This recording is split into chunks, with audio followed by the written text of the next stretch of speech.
with Intention, podcast where we bring you stories from around the globe. Well, hello and welcome back to Rise and Thrive Mornings with Intention. And today I have a beautiful guest with me all the way from New Zealand, Brigitte Van Zaal. So welcome. I'm so happy to have you here. Oh, Ewa, I'm so happy to be here too. Thank you for inviting me. You're very welcome. And let tell us a little bit about yourself and where you're from, like where in New Zealand, and then we'll go from there. Well, my name is Brigitte Van Zaal, as you mentioned already, and born Dutch. Live here in New Zealand. Been living all over the world, so I feel more like literally a global citizen. and yeah, I'm a coach, I'm an entrepreneur, and I'm a real life manifester. And I work with women that appear to have it all, yet they feel very disconnected from themselves or unfulfilled, or maybe even exhausted. And I help them guide them their way back home to who they truly are. Oh, that's beautiful. I love that. And I love New Zealand. I've been there a few years ago and beautiful, beautiful country. So hope to go back one day. You never know, we might run into each other. You are always welcome. Thank you. So you built, like you said, a very successful business in the horticulture industry. What was the moment you realized something was still missing, and how did that realization change your life? Because you did say you manifest a lot of things. Yeah, correct. When we were living in Canada, my husband still had that dream to start his own business in horticulture industry, and we always wanted to come back to New Zealand. Interesting enough, we was talking to a client, and he then realized what they needed here. So, and I was kind of now not pushing, but in like talking to him, and I said, if you really want to start something, for yourself, you have to do it now. Otherwise, it will not happen. And literally, when he made the decision to yes, I'm going to do it, that's when all the things fall into place, and that's when we started planning. Uh, about a year later, I think we were back in New Zealand, and that's where we started to grow strawberries. And interesting enough that we started, and of course, you know that with a startup company, there's always the things that go differently than you anticipated. But we started growing plants. First year was 50,000 plants, and now we actually got over 1 million plants sold for next year. So we're very, very grateful for that. And That's yeah, amazing. Congratulations. thank you. Yeah, You're welcome. yeah. So it's really nice too, because as a coach too, to have that working outside, working with plants, working in nature, but also working for me with women, and completely something different, but in our own both ways, we are changing. Literally, I feel that we're changing the world. So yeah, that feeling is that's so deep. Yeah. Yeah, and I love strawberries too. My goodness, when you said strawberry earlier, I'm like, oh, I used to a long, long time ago, back in Europe, I used to actually work in strawberry fields picking too. So yeah, they're so good. What did you? Ah, Actually, we have interesting. some in the backyard too, little plants, and my daughter loves picking they're so sweet, so nice. Nothing better. Yeah. Yeah. Strawberries will never. I have never heard that people don't like strawberries. So yeah, and Only when they're sour, but then you just put some yeah, like yeah, of course, honey or yeah, sugar and it's all good. yeah, exactly. Yeah. So In many, Holland, they put cream. yeah. Sorry, go ahead. No, it's okay. So many women silently wonder, like, is this it? Even when life looks good on paper, or, like you said, mentioned before, why do you think that happens? What's the first step to moving beyond it? Well, the why is happening. I think that women often still want to take care of everyone else around them and put their own needs actually on the back burner. But that doesn't mean that those needs are gone. That means that the needs are still there. You only don't pay a lot of attention. And I think that when you go through life, that's exactly what's happening, that your desires are getting louder and louder, and that's where you feel that disconnect and you feel unfulfilled, because I believe that everyone is here with a mission, and or at least a passion that you really get excited about doing, and that is yeah, often not listened to for thousands of reasons.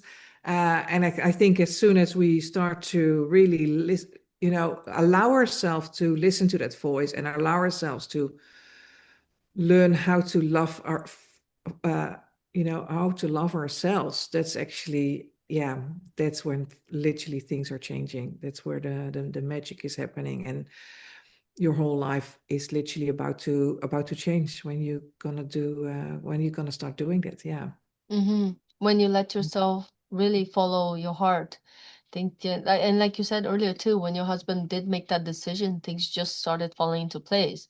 But if you're not sure where you're going, you're gonna go this way, that way, and then you wonder why not getting the results you want, or it's taking Correct. Yeah. long, right?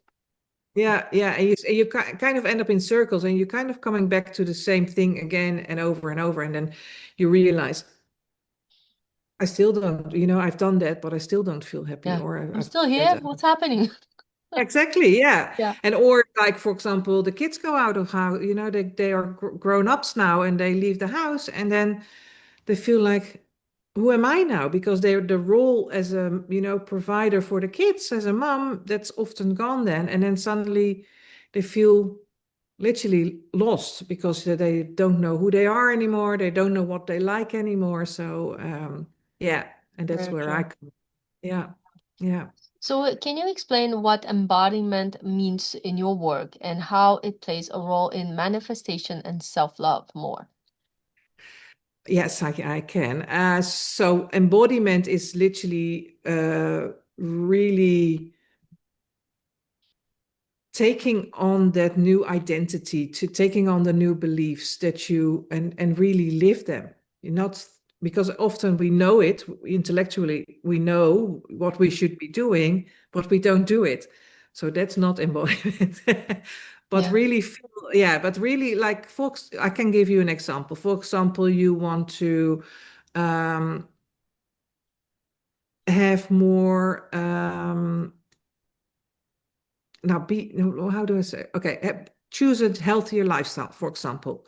You can think, okay, yeah, I know that I need to, this is what I want to be more active. I want to eat healthier foods. I want to make conscious decisions. But if you still then not go out, not go for a walk, or you don't go, you don't do the things that you need to be doing, then you're still staying where you are. But if you're going to say, okay, for that new identity, I'm walking like half an hour a day, then if you do that consistently, that's the embodiment of your new health version.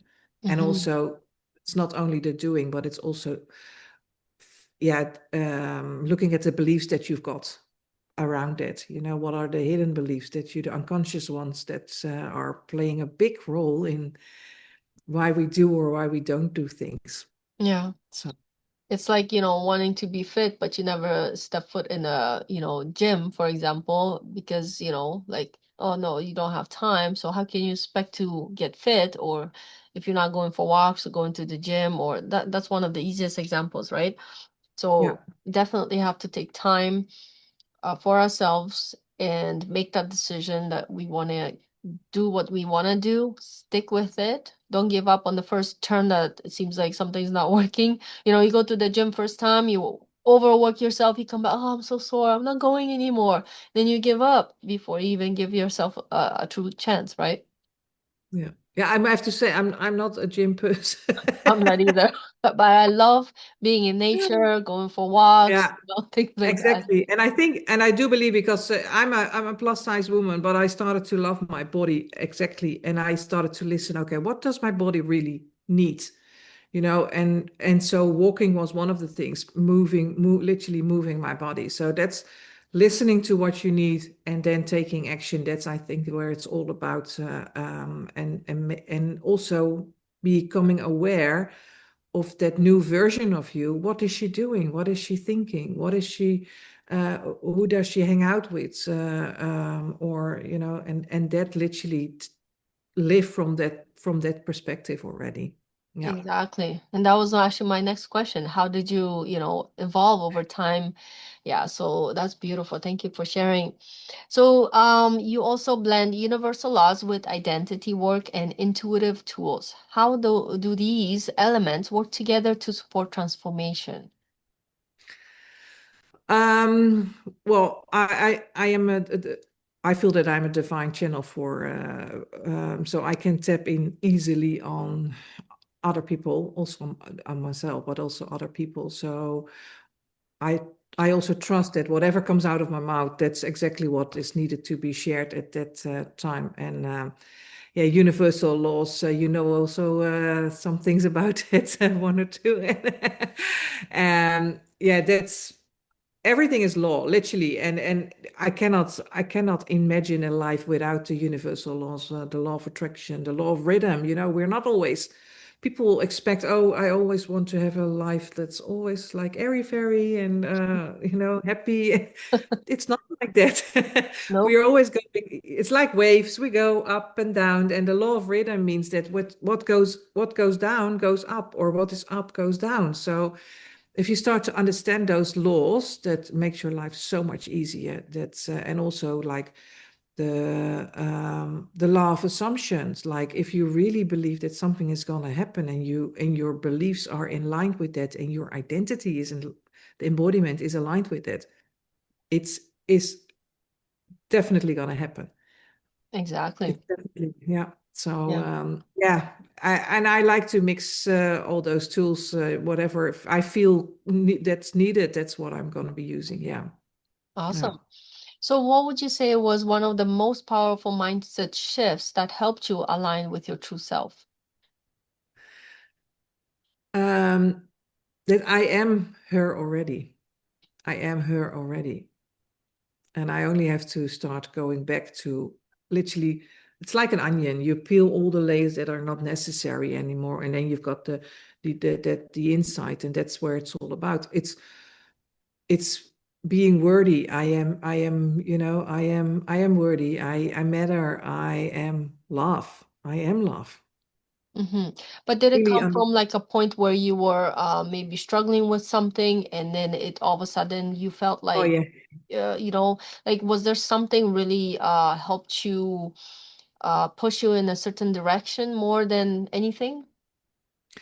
And it was actually the my biggest well, I think that throughout life I have been always self development is something very big for me. I can remember I think I was probably 18 years or something that I bought my first Louise Hay book, and Bob Proctor's books. So I did, yeah, that's how it started. And I did course of Anthony Robbins already at the time, when I just was early in my 20s. So yeah, Wow. I've been doing that. But so I think that there's not one point, but the maybe the biggest one for where I am now, it was actually last. Well, when my sister passed away, she passed away Mhm. very young. She was only 47. I always Mhm. also lost my dad passed away when he was 63. So it was I'm also sorry for your loss. not old, was still young. And I realized when I turned just oh, I was already 50, and I thought, what if I got only a couple of years to live? What if, not that I intend to, to leave, but you never know. But what if I only have 13 years left, like my dad? And Mhm. I've been struggling with my weights for as long as I can remember. I have been always, felt not good enough, and I was not beautiful enough, or felt so uncomfortable in my own body. And that's when I realized, like, this has to stop, because if I've got another 13 years to live, I don't want to spend any time on worrying about my body or that I'm not good enough because I thought that's really a waste of my time. So that's when everything started to change. Oh, Yeah. wow. I love that. Thank you so much for sharing that. It's so deep. And of course, we Mm. all have our experiences and things happen to us. And, but you can really tell, like, something hit you, bullseye, as they say, and then it's like, and then your whole world just starts changing. That was kind of when my daughter came into my life. I told myself, because I went through a lot of things too, we all do at some point. And then I was like, you know what? This is it. I don't want to continue being the person I am. Time for change. And that's what also all these books started coming out. I mean, the first time I ever touched on law of attraction, I would say was 2006 when The Secret came out, I think. And I studied things on and off, but I really took a really deep dive into it about, well, I would say, what, 5 years ago or so.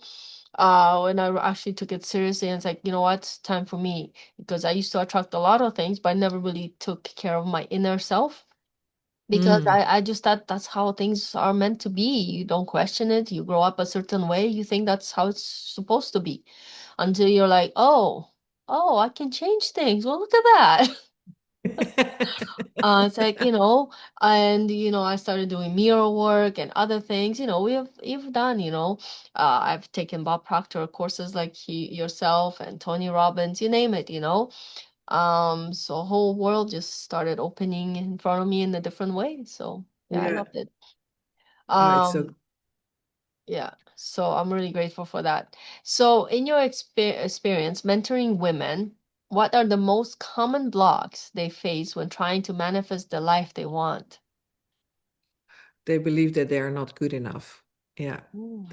Yeah, that they are not worthy enough, that it's everyone else can do that except themselves. Yeah. So Yeah. it's, Yeah, and I I see think that a also, lot too. yeah, Yeah. yeah, that's probably the biggest one. And in that, because, and I also believe that because they don't love enough of themselves, that's how they, or not used to, not taught to, we not, I know my parents didn't taught me how to love myself or take, as, so that's results of the way that we grown up, that the way we had, our teachers in our lives, or yeah, I actually love that, like seeing my little nieces that they are now, started to learn to love themselves. And I think, oh man, they will grow up like being those conscious women, and now, and they do actually really what they really want to be doing, what they are supposed to be doing here. I love it. I love it. That's, Yeah. yeah. Oh, that's beautiful. Yeah, I watched my daughter go up too, and I was watching, I was like, wow, it really pays off to watch the young kids. They're so open and they're so vibrant, and it's like nothing stops them. It's like, yeah, keep going. Because, when I was growing, it's like, it's like, oh, you said I won't get over it. Okay, next, do something else. Like, I really like, I remember not really working with myself much or anything like that. I just like, you know what, move on, forget about it. Life goes kind of thing. Now, the new generation is so different. Yeah. Yeah. And I like it that, also because what we are doing, like healing and going and letting go of things that are not important, we are not only healing ourselves, but we are healing our daughters, our sons, our nephews and nieces, our sisters and mothers. And like, it's not, and even backwards, or like ancestral, our ancestors, we heal that, a lot of things for them. So that's, yeah, I think that's so amazing. Yeah. Yeah. So, do you have something like daily practices or rituals that help you stay grounded and connected to your purpose? Yeah, my mornings, I start my mornings actually very early, also because yeah, I love the quiet mornings. I love the waking up of the world.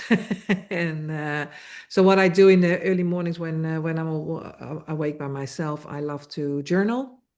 That's one thing that I will do basically every single day. Meditating, that's one thing.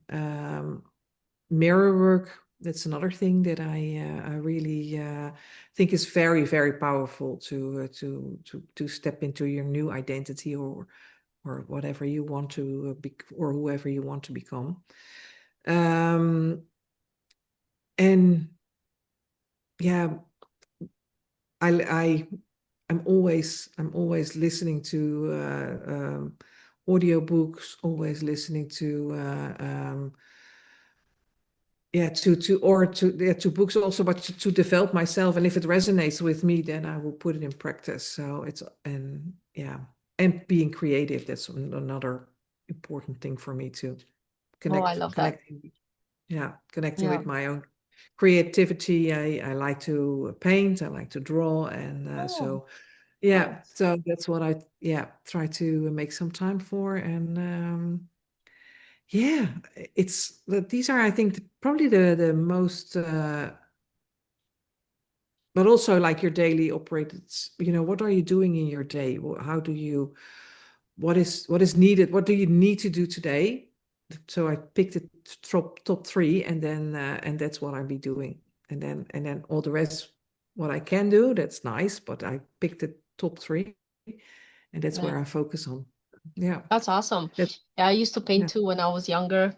I still do sometimes acrylics or things like that. So it actually is very relaxing. I don't do it Yeah. as much now, but that's okay. I do other things.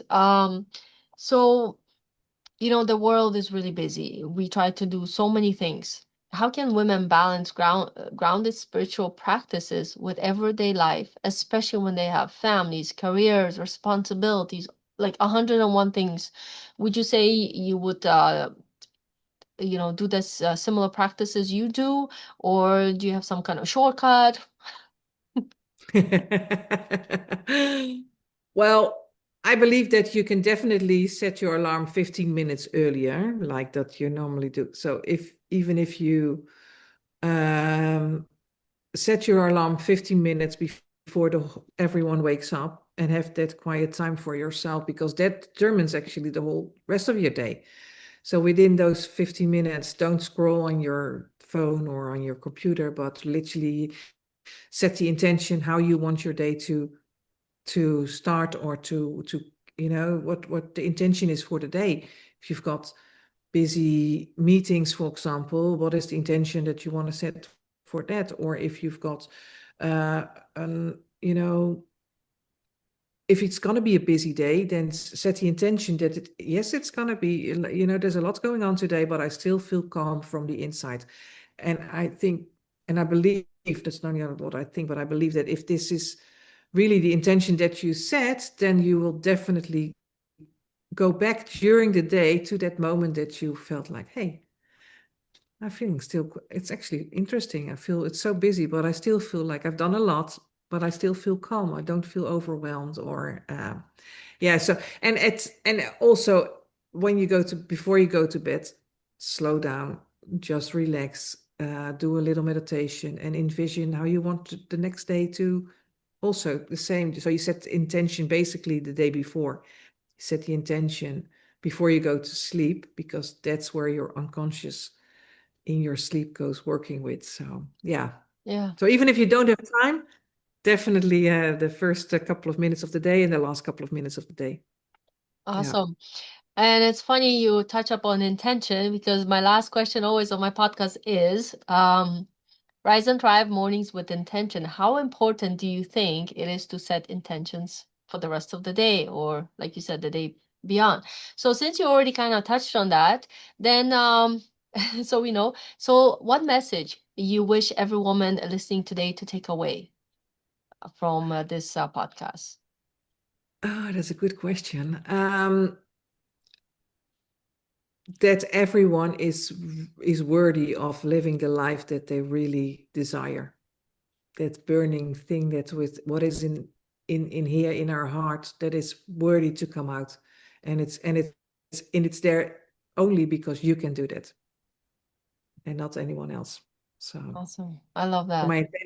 my intention is that every woman, or that can actually connect with that and go after it. Yeah. That's beautiful. Well, there you have it. Thank you so much for a beautiful podcast today. I hope you guys enjoy this. Of course, in this video, as always, I post how to get in touch with us. And if you want to schedule a call, we'll have all the links in this video. Follow us on social to see what's coming up next. And I know Brigitte has something amazing coming up, so follow her to find out what it is. And thank you again for watching, and have a beautiful day, everyone. Thank you.